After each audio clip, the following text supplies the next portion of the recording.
Joaquín María Machado de Assis nació en Río de Janeiro, en el Morro de Livramento, un 21 de junio de 1939, hijo de Francisco José de Assis, un pintor de casas, y de María Leopoldina Machado de Assis Lavandera.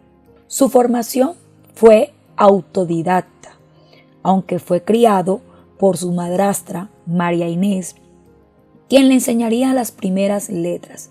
Apasionado por el estudio, Assis aprende a leer y a traducir el francés en una panadería.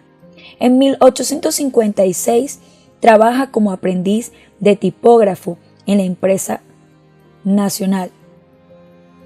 En 1858 es revisor de pruebas en la editora de Paula Brito y un año después en el Correo Mercantil. Su primera colaboración en prosa es una traducción de Lamartine y su primer estudio crítico importante fue O passado, o presente e futuro da literatura.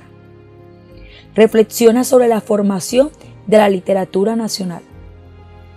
En 1960 pasa a reseñar los debates políticos del Senado en Diario do Rio, en donde comienza a desarrollarse como periodista, marcado por una inteligente ironía. Dos acontecimientos importantes en la vida de este autor resultan ser su ingreso en la administración del Estado en 1867 en el Diario Oficial y en la Secretaría de Agricultura en 1873.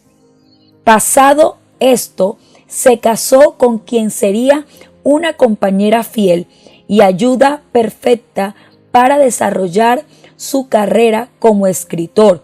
Su nombre era Carolina Xavier. Joaquín Machado de Assis, La causa secreta. García de pie miraba y hacía crujir sus dedos. Fortunato, en la mecedora, miraba al techo. María Luisa, junto a la ventana, concluía un trabajo de aguja. Hacía 5 minutos que ninguno de ellos decía nada. Habían hablado del día, que fue excelente, de Catumbí, donde residía el matrimonio, Fortunato, y de un sanatorio sobre el que ya volveremos.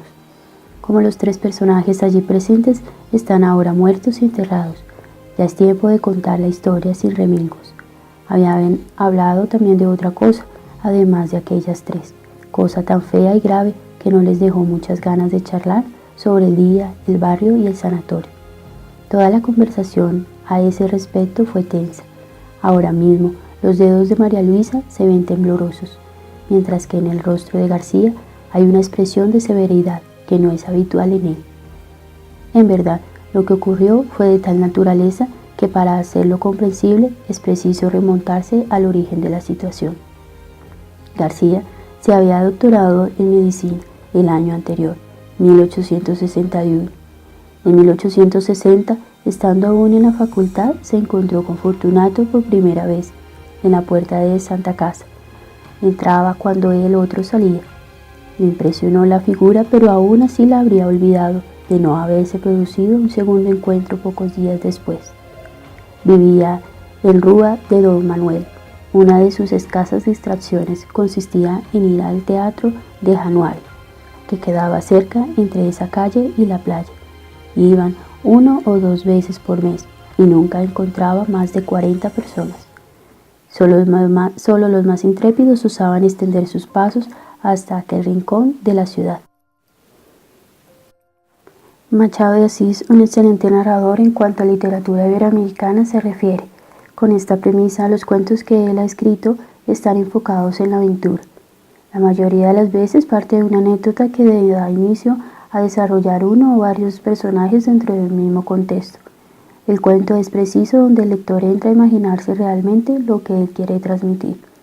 Se evidencia que Joaquín Machado de Assis ofrece un escrito, una dinámica amplia y espontánea que atrapa inmediatamente al lector.